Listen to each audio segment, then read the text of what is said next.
Morning, guys and girls. Yeah. I always consider myself a trendsetter, no?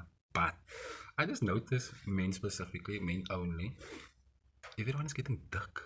And yeah, I thought I was a trendsetter. I mean, I never want to be a fucking sheep. But at the same time, it's becoming a norm, so it's a good thing. But I just noticed everyone's becoming duck. Okay, the youngsters is now still trying to, be a robot. But even them, we're getting duck. Yeah.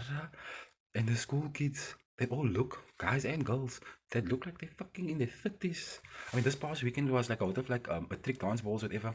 And I'm checking, who's this old people going to matric balls?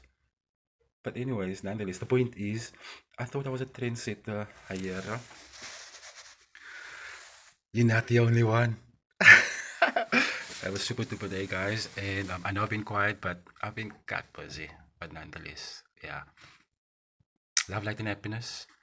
Stay true to thyself, and above all else, please, please, please, please, please, stay safe out there. I know I'm looking scruffy, but I still look good. No. From your boy Ali Cheddar, have a super duper day.